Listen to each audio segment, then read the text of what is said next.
बच्चों जो next chapter में chapter number 11 three dimensional geometry. ठीक है, इसमें क्या है देखो ध्यान से, direction cosine and direction ratios of A line. ये ऑलरेडी मैंने एक्सप्लेन कर रखा है कि डायरेक्शन कोसाइन क्या होता है, डायरेक्शन रेशियो क्या होता है। ये देखना, एक सेपरेट वीडियो बना रखा है इस पर, वहाँ जाके देख लेना, ये काफ़ी डिटेल से एक्सप्लेन कर रखा है। उसके बाद आ जाओ relation between direction cosine of A line, ये भी डिटेल से एक्सप्लेन कर रखा है direction cosine and direction ratios के वीडियो लेक्चर में। ये भी मैंने उसी वीडियो लेक्चर में एक्सप्लेन कर रखा है, direction cosine of A line passing through 2 points. ठीक है, ये सब भी नोट वगैरह सब बता रखा है। अब आ जाओ एग्जाम्पल नंबर 1 में। एग्जाम्पल नंबर 1 में क्या बोल रहा है कि इफ़ अ लाइन, हमारे पास एक लाइन है, makes angle 90 degree, 60 degree and 30 degree with the positive direction of x, y and z axis respectively. एक लाइन है हमारे पास जो एंगल क्या बना रहा है, 90 डिग्री, 60 डिग्री एंड 30 डिग्री। किस डायरेक्शन में? पॉजिटिव एक्स, पॉजिटिव वाई और पॉजिटिव जेड एक्सिस के डायरेक्शन में। तो क्या बोल रहा है, फाइंड इट्स डायरेक्शन कोसाइन। तो उस लाइन का डायरेक्शन कोसाइन बताओ। तो लाइन के कितने डायरेक्शन कोसाइंस होंगे? लाइन के 2 डायरेक्शन कोसाइन होंगे। और लाइन का अगर मैं बोलता हूँ कि डायरेक्शन रेशियोज बताओ, तो लाइन का डायरेक्शन रेशियो क्या होगा वो देखो। मान लो कि हमारे पास ये एक लाइन ऐसे दे रखा है, या हमारे पास ये लाइन एल है, तो इसके 2 डायरेक्शन कोसाइन होंगे, एक इस डायरेक्शन में, एक इस डायरेक्शन में। मान लो कि इस डायरेक्शन में जो डायरेक्शन कोसाइन है वो है एल एम एन, ले लिया हमने एल एम एन। तो इस डायरेक्शन में लाइन का डायरेक्शन कोसाइन क्या होगा? माइनस एल, माइनस एम और माइनस एन, ये ऑलरेडी बताया जा चुका है। ठीक है, अब अगर मैं डायरेक्शन लाइन के अगर मैं बोलूं कि डायरेक्शन रेशियो, तो लाइन के डायरेक्शन में 2 वेक्टर होंगे पैरेलल, एक इस डायरेक्शन में, मान लो ये ए वेक्टर है जो इस लाइन एल के पैरेलल है इस डायरेक्शन में। ठीक है, तो इस ए वेक्टर का जो डायरेक्शन रेशियो होगा वही इस लाइन का भी डायरेक्शन रेशियो होगा। अगर मैंने ए वेक्टर को लिख लिया, मान लो A1 आई कैप प्लस B1 जे कैप प्लस C1 के कैप ऐसे लिख लिया, तो ये जो A1 B1 C1 है ये क्या हो जाएगा? ये डायरेक्शन रेशियो होगा ए वेक्टर का, और यही डायरेक्शन रेशियो होगा लाइन एल का भी। इस बात को समझना है। एक वेक्टर हमने इस डायरेक्शन में ले लिया, ठीक है, इसको हमने बी वेक्टर बोल दिया। अब इस बी वेक्टर का डायरेक्शन कोसाइन क्या होगा? Minus l minus m minus n. ठीक है, अब मान लो बी वेक्टर को हमने ऐसे लिखा, बी वेक्टर को लिखा A2 आई कैप प्लस B2 जे कैप प्लस C2 के कैप। ठीक है, ऐसे लिखा। तो ये जो A2 B2 और C2 है ये क्या है? बी वेक्टर का डायरेक्शन रेशियो है। तो A2 B2 C2 को तुम इस लाइन L का भी डायरेक्शन रेशियो बोल सकते हो, कोई प्रॉब्लम नहीं है। ठीक है, अब ये A1 A2 B1 B2 C1 C2 ये क्या हमारा पैरेलल वेक्टर है, बिकॉज ए वेक्टर भी एल लाइन के पैरेलल है, बी वेक्टर भी एल लाइन के पैरेलल है। तो A1 A2 B1 B2 C1 C2 आपस में क्या हो जाएगा? प्रोपोर्शनल हो जाएगा। बात समझ रहे हो? डायरेक्शन रेशियोज तो इन्फानाइट हो सकते हैं, डायरेक्शन रेशियो के प्रोपोर्शनल कोई नंबर होगा तो वो भी डायरेक्शन रेशियो होगा। ए वेक्टर का डायरेक्शन रेशियो, ठीक है, जो होगा वही इस लाइन एल का भी डायरेक्शन रेशियो होगा। बी वेक्टर का जो डायरेक्शन रेशियो होगा वही इस लाइन एल का भी डायरेक्शन रेशियो होगा। और लाइन के तो 2 डायरेक्शन कोसाइंस होते हैं, बट वेक्टर के तो एक ही डायरेक्शन कोसाइन होते हैं। ए वेक्टर का डायरेक्शन कोसाइन भी इस लाइन एल का डायरेक्शन कोसाइन हो जाएगा। मान लो ए वेक्टर का डायरेक्शन कोसाइन है एल एम और एन, तो ये जो एल एम एन है ये लाइन एल का भी डायरेक्शन कोसाइन हो जाएगा टुवर्ड्स दिस डायरेक्शन, इस डायरेक्शन में। और इस बी वेक्टर का जो डायरेक्शन कोसाइन है minus l minus m minus n, वो भी इस लाइन एल का डायरेक्शन कोसाइन हो जाएगा इस डायरेक्शन में। और ए वेक्टर और बी वेक्टर का जो डायरेक्शन रेशियो होगा वो लाइन का भी डायरेक्शन रेशियो होगा। ये बात समझना है तुम्हें, ठीक है, ये बात क्लियर हो गया। अब आ जाओ, क्या है, क्या बोल रहा है कि एक लाइन है जो क्या एंगल बना रहा है, 90 degree, 60 degree and 30 degree with the positive direction of x axis, y axis and z axis respectively, find its direction cosine. तो हमें डायरेक्शन कोसाइन कैसे निकालेंगे? लाइन क्या बना रहा है, 90 डिग्री, 60 डिग्री एंड 30 डिग्री। तो कॉस 90 निकाल लो, तो कॉस 90 क्या होगा? एल के इक्वल हो जाएगा। फिर कॉस 60 निकाल लो, वो किसके इक्वल हो जाएगा? एम के इक्वल हो जाएगा। कॉस 30 निकाल लो, वो एन के इक्वल हो जाएगा। ठीक है, तो कॉस 90 की वैल्यू 0 और कॉस 60 की वैल्यू 1/2 एंड कॉस 30 की वैल्यू √3/2। तो डायरेक्शन कोसाइन क्या हो गया लाइन का? डायरेक्शन कोसाइन लाइन का हो गया 0, 1/2 एंड √3/2। ये लाइन का डायरेक्शन कोसाइन हो गया। ठीक है, ये तो एक सेट हुआ ना डायरेक्शन कोसाइन, लाइन का एक सेट हुआ, अगर इसको तुम माइनस से मल्टीप्लाई कर दो तो 0 -1/2 एंड -√3/2, ये भी लाइन का ही डायरेक्शन कोसाइन है बट इसके अपोजिट डायरेक्शन में। बात समझ में आ रहा है? ये एक सेट हो गया डायरेक्शन कोसाइन, ये दूसरा सेट हो गया डायरेक्शन कोसाइन, तो बट अपोजिट डायरेक्शन में। हमसे तो बोल रहा है कि 90, 60 और 30 डिग्री एंगल बना रहा है, तब बताओ डायरेक्शन कोसाइन क्या है, तो ये हो गया हमारा आंसर। ठीक है, ये हमारा आंसर हो गया। अब अगर यही क्वेश्चन में पूछता है कि लाइन का अपोजिट, मतलब ये 90 डिग्री बना रहा है, 60, ऐसे देख लो 90, 60 बना रहा है, तो लाइन के अपोजिट डायरेक्शन का डायरेक्शन कोसाइन बताओ। ठीक है, लाइन में तो दो डायरेक्शन कोसाइन होगा, तो इस डायरेक्शन कोसाइन को क्या करो तुम, माइनस से मल्टीप्लाई करो, तो ये दूसरा सेट ऑफ डायरेक्शन कोसाइन आ जाएगा। ठीक है, ये आगे बात समझ में।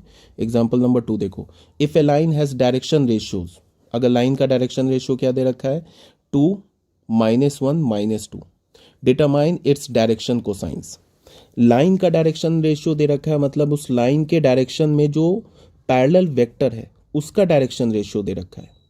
तो क्या बोल रहा है कि लाइन का डायरेक्शन कोसाइन बताओ। तो लाइन का डायरेक्शन कोसाइन और उस लाइन के डायरेक्शन में जो पैरेलल वेक्टर होगा उसका डायरेक्शन कोसाइन सेम होगा।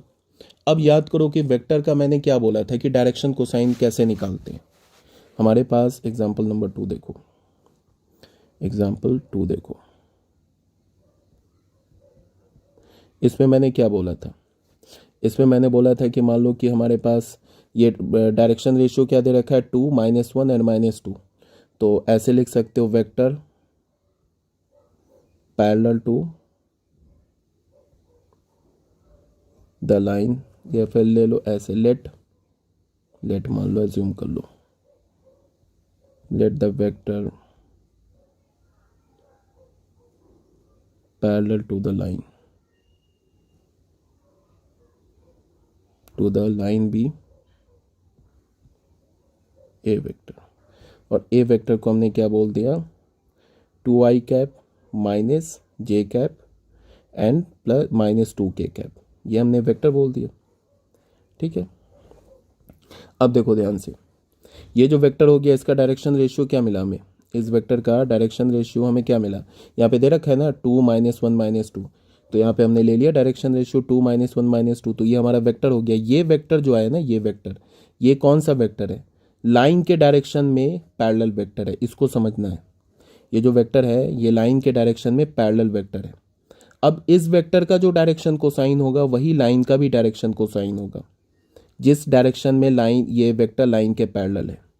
तो डायरेक्शन कोसाइन कैसे निकालते हैं हम लोग, डायरेक्शन कोसाइन निकालने के लिए मैंने क्या बोला है कि डायरेक्शन रेशियो को वेक्टर के मैग्नीट्यूड से डिवाइड कर दो। डायरेक्शन रेशियो क्या है, डायरेक्शन रेशियो है -2, -1 एंड -2, तो डायरेक्शन कोसाइंस ऑफ लाइन क्या हो जाएगा, डायरेक्शन कोसाइंस ऑफ लाइन क्या हो जाएगा, पहला डायरेक्शन कोसाइन मान लो L बोला, इस वेक्टर का क्या, पहला direction ratio 2 upon magnitude of A vector. ठीक है, तो ये क्या हो जाएगा 2, ए वेक्टर का मैग्नीट्यूड कैसे निकालेंगे, 2² प्लस ऑफ -1² प्लस ऑफ -2², ऐसे होगा ना, क्या हो जाएगा 2 अपॉन ये 4 + 4 8 + 1 9, तो ये हो जाएगा 2/3। ठीक है, पहला आ गया। m कैसे निकलेगा, दूसरा डायरेक्शन रेशियो क्या है -1, तो -1 अपॉन मैग्नीट्यूड ऑफ ए, तो क्या हो जाएगा -1, ए का मैग्नीट्यूड हमने क्या निकाला अभी नीचे देख लो, डिनोमिनेटर में 3, तो दूसरा डायरेक्शन कोसाइन आ गया -1/3। तीसरा डायरेक्शन कोसाइन n क्या होगा, डायरेक्शन रेशियो क्या -2, तो -2 अपॉन मैग्नीट्यूड ऑफ ए, तो -2/3। तो पहला डायरेक्शन रेशियो क्या मिल गया हमें, -2/3, पहला डायरेक्शन रेशियो, ये एक डायरेक्शन कोसाइन रेशियो नहीं, एक डायरेक्शन कोसाइन तो ये मिल गया, दूसरा डायरेक्शन कोसाइन क्या मिल गया हमें 2/3, और तीसरा डायरेक्शन कोसाइन क्या मिल गया -1/3। ये जो हमें डायरेक्शन कोसाइन मिला ना लाइन का, ये एक सेट ऑफ डायरेक्शन कोसाइन है। ठीक है, किस डायरेक्शन में ये डायरेक्शन कोसाइन है, जिस डायरेक्शन में वेक्टर पैरेलल है। इसको तुम ऐसे देखो, मान लो कि हमारे पास ये गिवन जो लाइन है वो ये है, इस डायरेक्शन में ये वेक्टर पैरेलल है, ये लाइन है, इस डायरेक्शन में हमने ए वेक्टर ले लिया ये। ठीक है। और ए वेक्टर हमें क्या दे रखा है, ए वेक्टर क्या हो जाएगा 2i cap minus j cap minus 2k cap. ठीक है, तो ये जो हमें वेक्टर मिला, ये वेक्टर जो पैरेलल है लाइन के इस डायरेक्शन में पैरेलल है। ठीक है ना, तो इस डायरेक्शन का, लाइन के इस डायरेक्शन का डायरेक्शन कोसाइन क्या मिल गया, ये 2/3 -1/3 -2/3। अगर हमने लाइन का डायरेक्शन रिवर्स कर दिया तो फिर हमारा डायरेक्शन कोसाइन क्या हो जाएगा, डायरेक्शन कोसाइन होगा, इसको इन तीनों डायरेक्शन कोसाइन को माइनस से मल्टीप्लाई कर दो तो हो जाएगा -2/3 1/3 एंड 2/3। बट हमारा आंसर क्या होगा डायरेक्शन कोसाइन का 2/3 -2/3 एंड -1/3, ये हमारा आंसर होगा। समझ में आ रही बात, ये आंसर होगा। क्यों, बिकॉज हमें इस डायरेक्शन का डायरेक्शन कोसाइन पूछा है, इस डायरेक्शन का। ठीक है ना, बिकॉज इसी डायरेक्शन के पैरेलल जो वेक्टर है ना उसका ये डायरेक्शन रेशियो दे रखा है। ये जो डायरेक्शन रेशियो दिया है ना 2 -1 एंड -2, ये जो डायरेक्शन रेशियो दे रखा है ये लाइन के इस डायरेक्शन के पैरेलल जो वेक्टर है उसका डायरेक्शन रेशियो दे रखा है। ठीक है, बात समझ में आ रहा है। ये हमारा आंसर नहीं है, ये आंसर है। अब क्या बोला है, find the direction cosine of the line passing through 2 points. फिर यहाँ पे क्या बोल रहा है कि find the direction cosines of the line passing through 2 points. एक दे रखा है ये पॉइंट। ठीक है, यहाँ पे थोड़ा एम्बिग्यूअस है, यहाँ पे इसका क्या मतलब है तुम इसको देखो थोड़ा ध्यान से। एग्जाम्पल नंबर 3,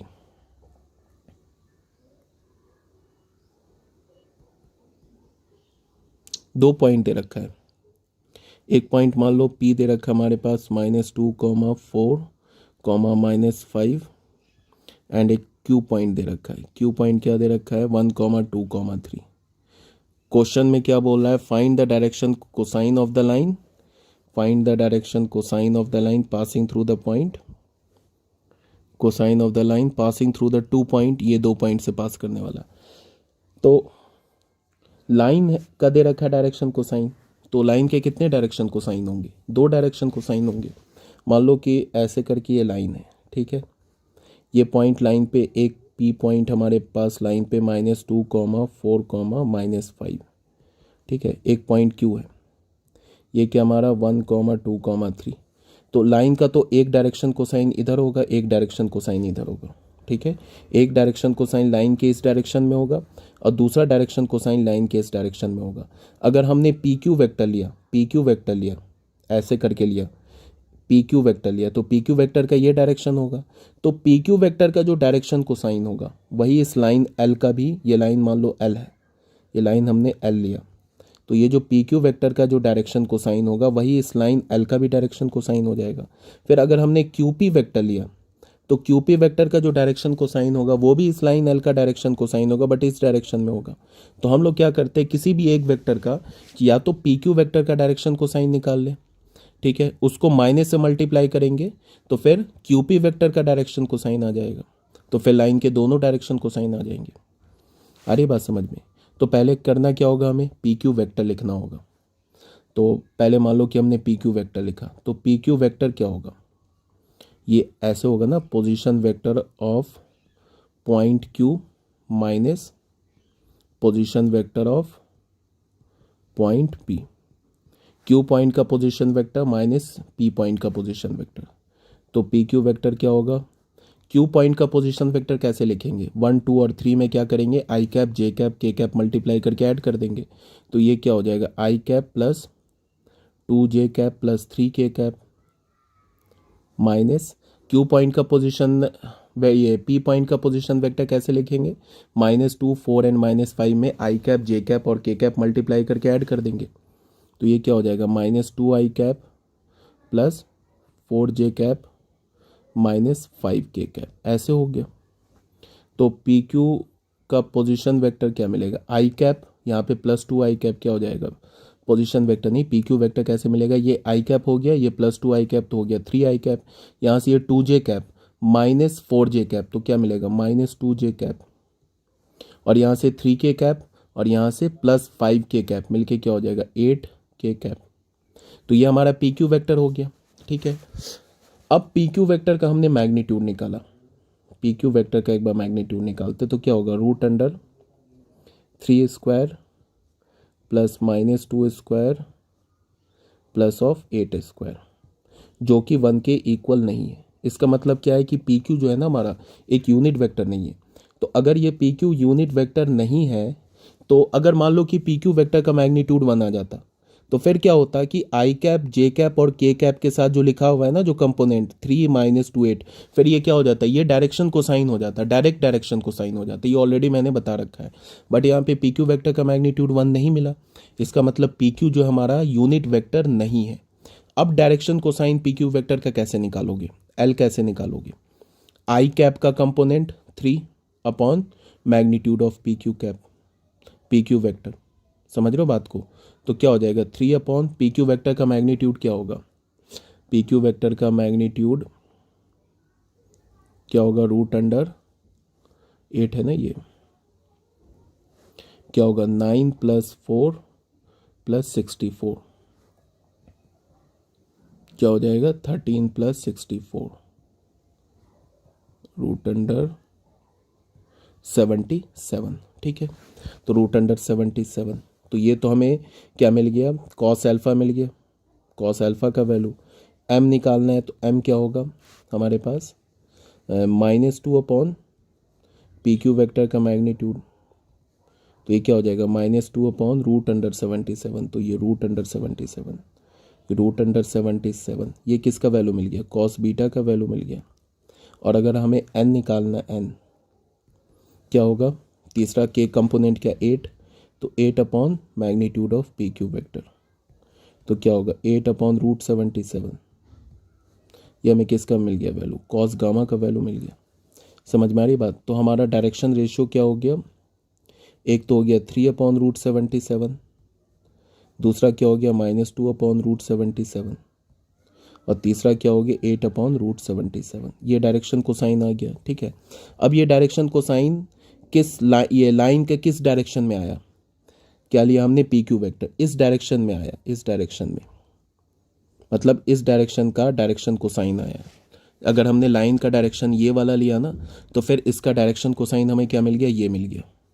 अगर हमने क्यूपी वेक्टर का डायरेक्शन को साइन निकालेंगे, तो फिर लाइन का में क्या होगा, इस डायरेक्शन का डायरेक्शन को साइन आ जाएगा। ठीक है, तो दूसरा set of direction cosine क्या होगा, या फिर हम ऐसे लिखे direction cosine, cosines of p q की जगह अब क्यूपी वेक्टर लिखेंगे। क्यूपी वेक्टर क्या होगा, क्यूपी वेक्टर हमारा क्या है, ये है ना माइनस पी क्यू वेक्टर, तो ये क्या हो जाएगा, माइनस पी क्यू वेक्टर क्या हमारे पास, पी क्यू वेक्टर है 3 - 2 8, 3 - 2 8, 3i cap -2j cap plus 8k cap, इसका नेगेटिव, तो ये क्या हो जाएगा, -3i cap plus 2j cap -8k cap.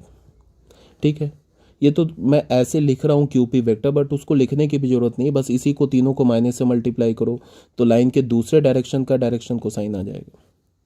ठीक है, तो another set of direction cosine क्या होगा, मान लो कि एल डैश बोल दिया हमने, तो वो क्या हो जाएगा, इस आई कैप का कंपोनेंट लो -3 upon magnitude of QP vector, QP vector का मैग्नीट्यूड और पी क्यू वेक्टर का मैग्नीट्यूड सेम होगा, तो -3 अपॉन रूट 77, देख लो माइनस आ गया ना यहाँ पे। फिर इसको क्या बोल दिया, दूसरे डायरेक्शन को साइन को एम डैश, वो क्या होगा again -2 upon magnitude of QP vector, QP vector का मैग्नीट्यूड वो क्या हो जाएगा, -2 अपॉन क्यूपी वेक्टर का मैग्नीट्यूड क्या, रूट 77, ये दूसरा डायरेक्शन को साइन आ गया। फिर एन डैश बोलेंगे, अगर हमने एन डैश निकाला क्या होगा, -8 upon magnitude of QP vector, तो -8 अपॉन रूट 77। ठीक है, तो फिर डायरेक्शन को साइन क्या मिल गया हमें, -3 अपॉन रूट 77, फिर हमें मिल गया -2 अपॉन रूट 77 और -8 अपॉन रूट 77। ये दो डायरेक्शन को साइन के सेट आ गए, एक तो ये हो गया एक तो ये वाला हो गया, एक तो ये सेट हो गया और दूसरा सेट ये हो गया। ठीक है, कहने का ये मतलब है कि हमारा ये लाइन ऐसे था, ऐसे करके ये लाइन है। ठीक है, इस पे 2 पॉइंट है, एक पॉइंट हमने ले लिया P, इसको हमने बोल दिया -2, 4, -5, एक पॉइंट बोल दिया Q, इसको हमने क्या बोल दिया 1, 2, 3। तो लाइन का तो एक ये डायरेक्शन हो गया, ये लाइन L है हमारे पास, तो एक डायरेक्शन ये हो गया। ठीक है, तो एक वेक्टर हमारे पास बना PQ वेक्टर। अगर हमने PQ वेक्टर लिया तो लाइन के इस डायरेक्शन के अकॉर्डिंग डायरेक्शन कोसाइन आ जाएगा। तो क्या है हमारे पास, ये होगा ना, डायरेक्शन कोसाइन क्या है -3/√77 और क्या है -2/√77 और क्या है -8/√77। और अगर मैंने QP वेक्टर लिया तो इस लाइन के इस डायरेक्शन का डायरेक्शन कोसाइन आ जाएगा। वो क्या है, नहीं, इस डायरेक्शन का जो डायरेक्शन कोसाइन है, एक मिनट कुछ गड़बड़ तो हो रहा है यहाँ पे, लगता है यहाँ पे माइनस माइनस प्लस है तो ये M' ये प्लस होगा, सॉरी। ठीक है ना, तो ये प्लस हो जाएगा। और इस डायरेक्शन का हमारे पास ये आया ना 3/√27, सॉरी 3, ये प्लस होगा, ये माइनस होगा और ये भी प्लस होगा। इस डायरेक्शन का तो ये है ना 3/√77 -2/√77 एंड 8/√77, तो वो तो ये आ गया। ठीक है, अब इसको माइनस से मल्टीप्लाई कर दो, तो इसी को कर दो माइनस से मल्टीप्लाई, तो क्या हो जाएगा, इस डायरेक्शन का डायरेक्शन कोसाइन क्या आएगा -3/√77, फिर क्या होगा -2/√77 और क्या होगा 8/√77। ठीक है, 8 से एक सेट डायरेक्शन रेशियो ये कोसाइन ये आ गया, एक सेट डायरेक्शन कोसाइन ये आ गया। मतलब जो PQ वेक्टर है, ये जो PQ वेक्टर बन रहा है, इसका डायरेक्शन कोसाइन ये आ गया, ये भी डायरेक्शन कोसाइन है लाइन का।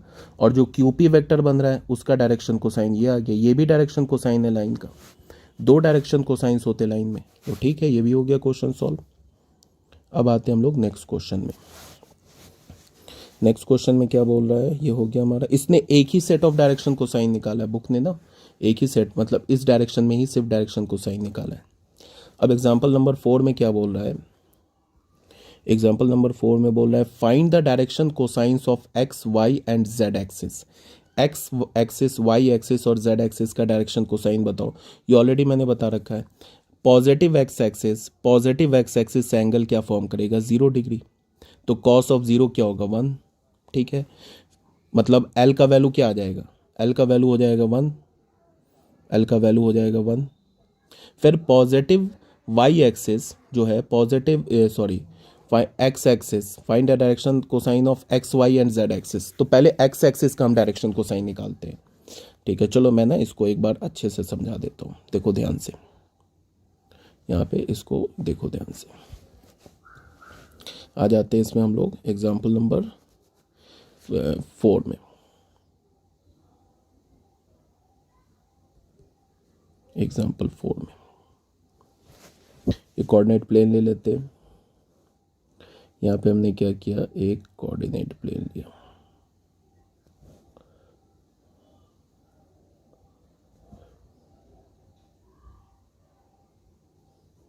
ये हमारा क्या हो गया, ये हमारा हो गया वाई एक्सिस, ये हमारा हो गया एक्स एक्सिस और ये हो गया हमारा जेड एक्सिस, ये हो गया हमारा ओरिजिन। अब अगर मैं बोलूं कि इस पॉजिटिव एक्स एक्सिस का डायरेक्शन कोसाइन बताओ, ठीक है, क्या होगा, पॉजिटिव एक्स एक्सिस का डायरेक्शन कोसाइन बताओ क्या होगा। तो हमें करना क्या होगा, हमें ये देखना होगा कि पॉजिटिव एक्स एक्सिस के साथ क्या एंगल फॉर्म कर रही है, एक ये देखना होगा। फिर पॉजिटिव वाई एक्सिस के साथ क्या एंगल फॉर्म कर रहा है। फिर positive x axis positive z axis के साथ क्या एंगल फॉर्म कर रहा है। फिर उसी के कोसाइन वैल्यू को हम क्या बोलेंगे, पॉजिटिव एक्स एक्सिस का डायरेक्शन कोसाइन। तो ये पॉजिटिव एक्स एक्सिस खुद पॉजिटिव एक्स एक्सिस के साथ एंगल क्या फॉर्म कर रहा है 0। फिर ये positive x axis positive y axis के साथ क्या एंगल फॉर्म कर रहा है 90 डिग्री। ठीक है, और positive x axis positive z axis के साथ क्या एंगल फॉर्म कर रहा है फिर 90 डिग्री। इसका मतलब कि डायरेक्शन कोसाइन क्या हो जाएगा, direction cosines of positive x axis, ये क्या हो जाएगा, cos 0, cos 90 और cos 90, ये हो जाएगा ना। इसका मतलब 1,0,0। अगर मैं निगेटिव एक्स एक्सिस का डायरेक्शन कोसाइन पूछूं, अगर मैं इसको अपोजिट कर दूं और मैं बोलूं कि निगेटिव एक्स एक्सिस का डायरेक्शन कोसाइन बताओ, तो फिर निगेटिव एक्स एक्सिस का डायरेक्शन कोसाइन बताने के लिए क्या करना, अब तो ये लाइन बन गया ना एक, तो इसके लिए कुछ नहीं है, इसको माइनस से मल्टीप्लाई कर दो। तो अब इसको तुम ऐसे भी लिख सकते हो, direction cosine of negative x axis. एक तो तुम ऐसे देखो कि ये जो निगेटिव एक्स एक्सिस है, ये पॉजिटिव, जब भी डायरेक्शन कोसाइन लेते हैं ना तो हम पॉजिटिव एक्स एक्सिस के साथ एंगल लेते हैं। तो हमें ये देखना है कि ये जो निगेटिव एक्स एक्सिस है, ये पॉजिटिव एक्स एक्सिस के साथ एंगल क्या बना रहा है। तो पॉजिटिव एक्स एक्सिस के साथ तो एंगल पाई बना रहा है, ये एंगल क्या हो जाएगा, ये तो पूरा एंगल पाई हो जाएगा ना, यहाँ से यहाँ तक स्ट्रेट लाइन है। और फिर ये negative x axis y axis के साथ एंगल क्या बना रहा है, ये अगेन 90 डिग्री बना रहा है। फिर ये negative x axis positive z axis के साथ एंगल क्या बना रहा है, 90 डिग्री। तो तुम ऐसे भी लिख सकते हो, ये निगेटिव एक्स एक्सिस का डायरेक्शन को साइन क्या हो जाएगा, cos pi into cos 90 degree into ये सॉरी कॉस पाई, पहला डायरेक्शन को साइन आ गया, दूसरा डायरेक्शन को साइन क्या होगा, कॉस 90 डिग्री, तीसरा डायरेक्शन को साइन क्या होगा, अगेन कॉस 90 डिग्री। एक तो तुम ऐसे निकाल लो, दूसरा क्या है, सिंपल इसको माइनस से मल्टीप्लाई कर दो, तो क्या आ जाएगा, -1,0,0। सेम लाइन पे हमारा क्या हो जाएगा, direction cosine of direction cosines of positive y axis, क्या हो जाएगा, वाई एक्सिस पहले एक्स एक्सिस के साथ एंगल क्या बना रहा है, 90 डिग्री, तो हो जाएगा cos 90 डिग्री। फिर वाई एक्सिस खुद वाई एक्सिस के साथ एंगल क्या बना रहा है, 0, तो cos 0। फिर y axis z positive z axis के साथ एंगल क्या बना रहा है, 90 डिग्री, तो cos 90 डिग्री। ये हमारा क्या हो गया, तो ये हो जाएगा हमारा 0,1,0। तो direction cosine of opposite ले लोगे, क्या हो जाएगा, direction cosines of negative y axis, क्या हो जाएगा, ये 0, माइनस से मल्टीप्लाई कर दो, again direction cosine of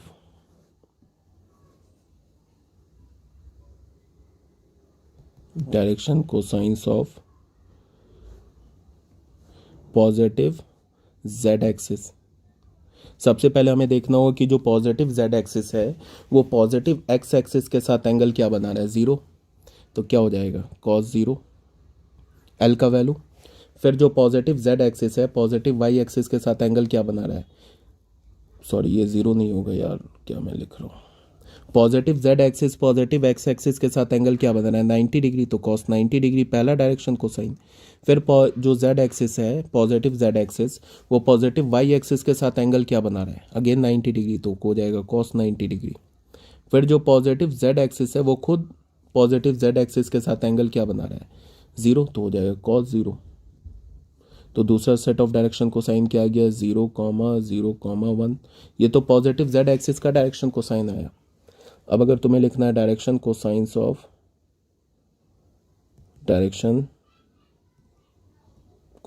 of negative Z axis, ये क्या हो जाएगा, बस कुछ नहीं, इसको तुम माइनस से मल्टीप्लाई कर दो, तो 0,0,-1 ये आ जाएगा, ठीक है।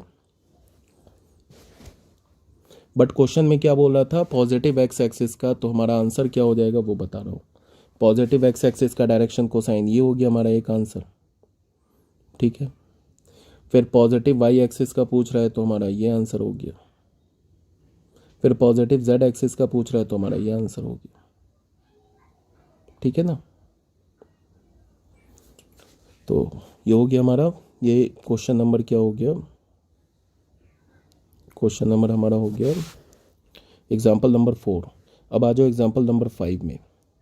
एग्जाम्पल नंबर 5 में क्या बोल रहा है, एग्जाम्पल नंबर 5 में देखो,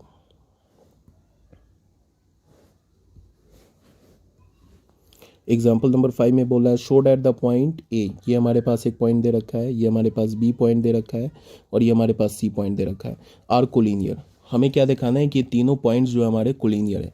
तो कोलिनियर कैसे दिखाओगे? कोलिनियर दिखाने के लिए तुम इसको ऐसे देखो,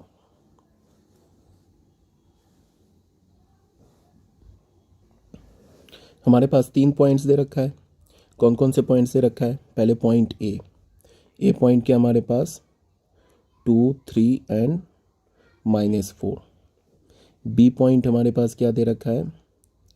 बी पॉइंट दे रखा है हमारे पास 1 -2 और 3। एंड सी पॉइंट क्या दे रखा है? 3 8 3 8 -11। ये 3 पॉइंट्स दे रखे हैं और हमें क्या दिखाना है कि तीनों पॉइंट्स कोलिनियर है। तो सबसे पहले हम लोग करते क्या है कि ए बी वेक्टर बनाते हैं, ए बी वेक्टर लिखते हैं। तो ए बी वेक्टर क्या होगा? Position vector of point b minus position vector of point a. तो बी पॉइंट का पोजीशन वेक्टर क्या होगा?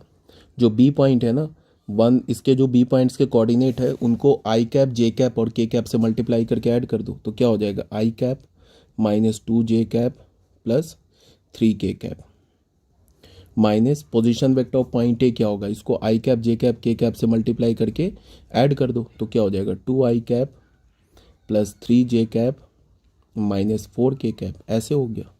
तो ये क्या हो जाएगा? आई कैप -2 आई कैप माइनस आई कैप -2 जे कैप -3 के कैप -2 जे कैप -3 जे कैप। तो हो जाएगा -5 जे कैप। फिर क्या होगा? 3 के कैप, यहाँ पे +4 के कैप। तो 4 के कैप प्लस 3 के कैप क्या मिल गया हमें? 7 के कैप।